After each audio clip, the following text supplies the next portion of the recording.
Hello! Hello, hello, hello. Slightly different camera. I've had to change it because my main one just has no... it's just a mess. I need to get a new one. I shouldn't have to. It cost me like fucking 900 quid, but there we go. The same really, ironically, goes for this Chelsea side. Spent so much money on them and don't seem to work. But we haven't got a receipt. That's the issue. We don't have a receipt for a lot of these players. I'll kick things off with Romeo Lavia. He's got to go. He's got to go. I really do like him. I've just had enough. I've just had enough of Romeo Lavia. I've had enough of Wesley Fofana and their inability to stay fit, to stay without injury. Nothing happened. I just don't get why he is just so prone to injury at this point. Like, how is he a professional footballer? Early retirement is in this guy's future, and I don't wish that on him by any means. I pray that I'm wrong, but my God, is he just an absolute liability?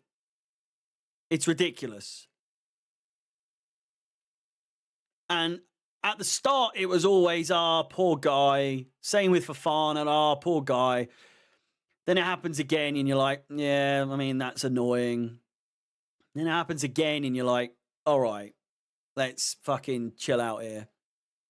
Then it happens again, and you're like, all right, calm down. Like, do you know what I mean? And now it's happened again. I think I've actually underestimated how many injuries he's actually had. Shall we have a little look-see? Stats. Injury history. At Chelsea. The thing is, it might not even be that many. It's just the longevity of the injuries is insane. It is absolutely insane.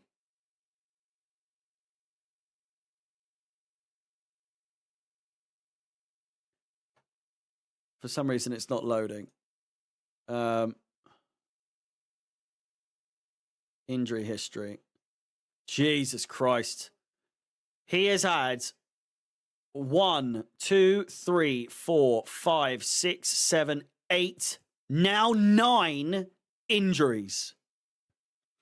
I want to calculate this. 10 plus 5. No, these are games. These are games. Muscle tear, 7, plus 57, plus 36, plus 186, plus 24, plus 30, plus 51, plus 33, plus 88. This guy has missed 512 games for Chelsea. 512 days, sorry. 512 days. Romeo Lavia. Let's see when this guy joined Chelsea, shall we?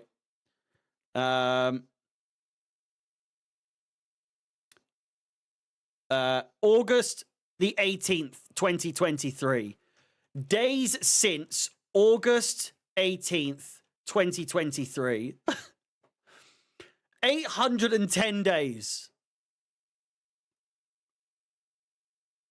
Romeo Lavia has been fit for 298 out of his 810-day stay at Chelsea Football Club.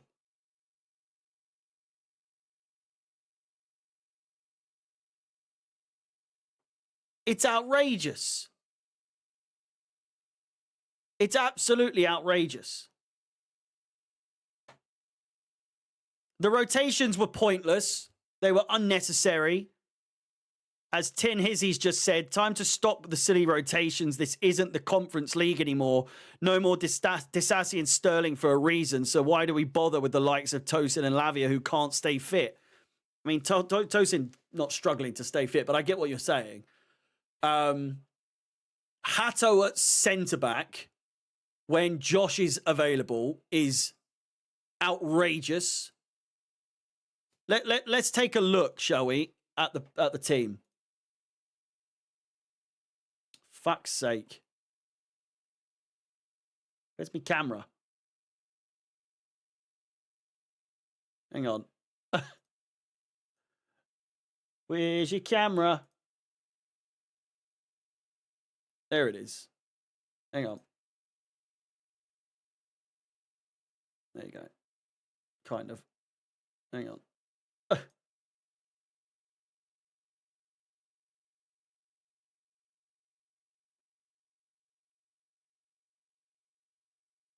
There you go.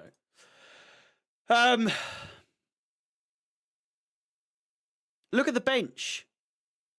Look at the bench. And I know people aren't fans of Chalobah at the moment, but I would still, in hindsight, have started Chalobah alongside Tosin than Hato, who isn't even a centre-back. He can play there. I can play there. Listen, in theory, I could play. You could play there. Rufus could play there. Should he? No. After that fucking shit show, no.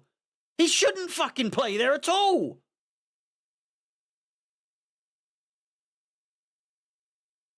It's ridiculous. I don't know if you're talking to me about knee-jerk reactions. It's not knee-jerk if it's happening every month. If this sort of shit, dropping points, losing or drawing games that are unnecessary, it's not knee-jerk, it's not random. This is happening all the time. This isn't even remotely as annoyed as I have been. This is just normal. I'm not even shocked that we fucked this. I'm just not even remotely surprised that we've bottled this. It's one of those, again, in hindsight, of course. What a surprise to absolutely no one that we've bollocks this.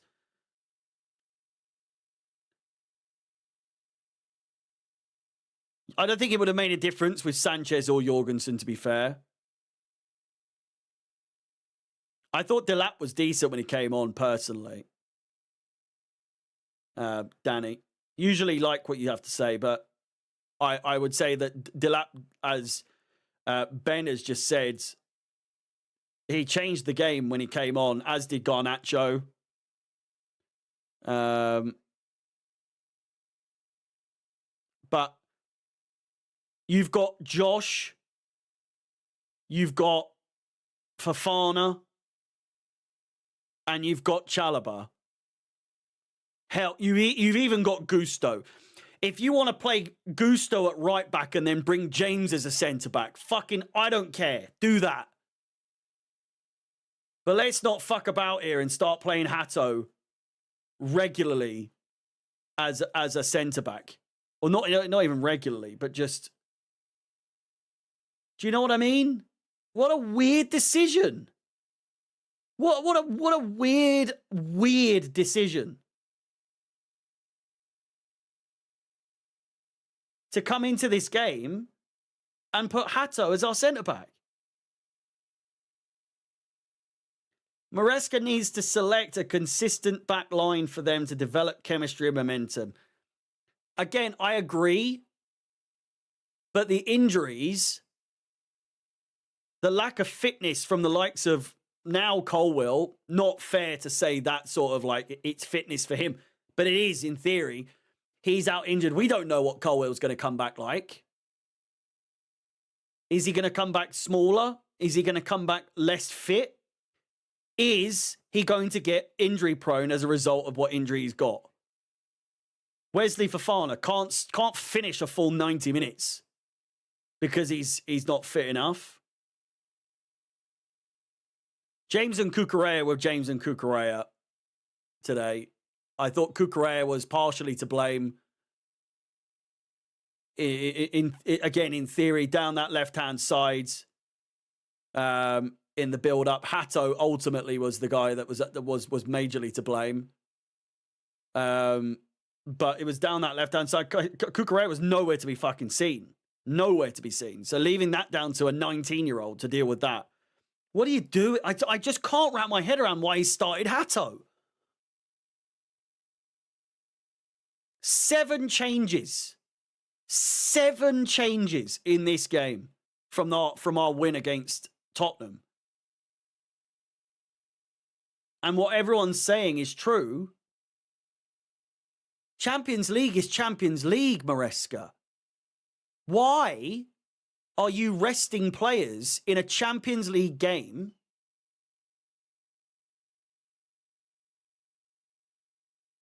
as if you're resting players for Wolves? It's ridiculous. It's absolutely ridiculous. Andre Santos and Lavia. Again. Enzo and Caicedo both ended up playing. I don't know why they didn't just start from the beginning. And then you bring Santos and Lavia on. Lavia's now gone. He's injured. We know he's going to be gone for a while, knowing him. Caicedo virtually played a full 90 minutes as a result of him getting injured. So there was no fucking point starting him in the first place. I know you can't predict these things, but when it comes to a player like Lavia, you kind of have to expect him to get injured. Going with our weakened midfield in a Champions League game is unforgivable. It's just, what are you doing? Why are you not taking this tournament seriously? This is not the Conference League. João Pedro, virtually non-existent in this game. I don't know what has happened to him. He's fallen off a fucking cliff. Esteval was fantastic. Arguably, in parts, should be passing a bit more. I don't want to keep going on about him with that, but there was one incident in particular where he's running and running and running. He's cut all the way inside along the D. There is not a shooting opportunity there to be had, and there was definitely a pass to be made. I don't care. At least he's trying. At least he's actually shooting, and at least he's actually creating chances, which you can't really say the same for the likes of Gittins in this type of game. Tyreek George just isn't a striker. We've said this a million fucking times. And Newcastle have scored. Offside. I don't know. I really don't know. But I'm wrong. You know. Doesn't matter what I say about Moresca. People are still going to back him. Even though we play this incredibly negative, really, really negative football. Losing and drawing games that we should absolutely not be losing and drawing. And fair fucks to Qarabag. I'd argue that all of us underestimated them, but us as fans are more than justified to do that without repercussion. We can do that because we're not the ones making the decisions for the starting 11 or who's on the pitch, or we're not playing. So we can kind of do that and think, Qarabag, oh, we should be winning this game. But when it comes to Chelsea at the moment, we can play against Tottenham. We can play against Liverpool.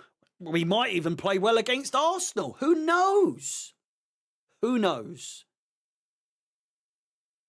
But when it comes to Qarabag and Sunderland and Brentford and fucking Wolves, who I know we beat the other day, but this weekend, who knows? They might know a little bit more, you know, coming into this game. We're dropping points in games that we should absolutely not be dropping points in all competitions. A draw against Qarabag. A loss unnecessarily against United that we should have won. A loss at Stamford Bridge against Brighton. A loss against Sunderland. The draw against Brentford, which kind of started this whole sort of downward, upward spiral of whatever the fuck is going on. Listen, I know when you look at the fixtures list, it is fucking hell. What a goal. Dan Burn has just scored a phenomenal header there.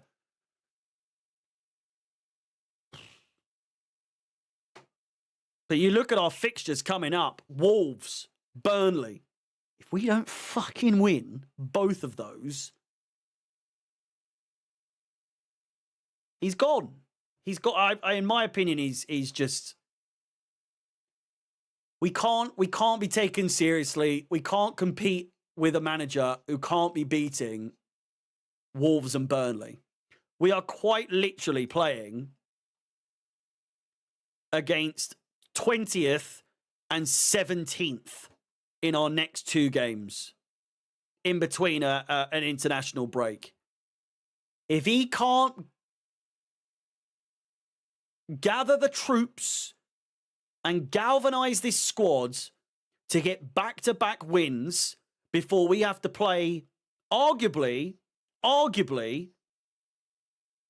two non-existent chances of winning against Barcelona and Arsenal, then we're fucked.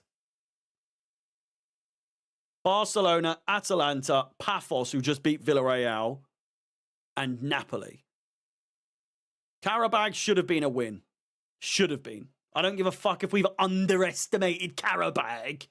We should be winning that game. If we want to be taken seriously, if we want to challenge for this in any way, shape, or form, you've got to beat Qarabag. Home or away, doesn't matter. I don't care how fucking far away it is.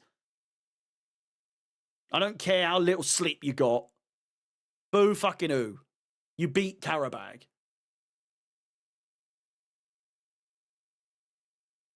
But the fact that we haven't just seemingly isn't overly surprising to me anymore.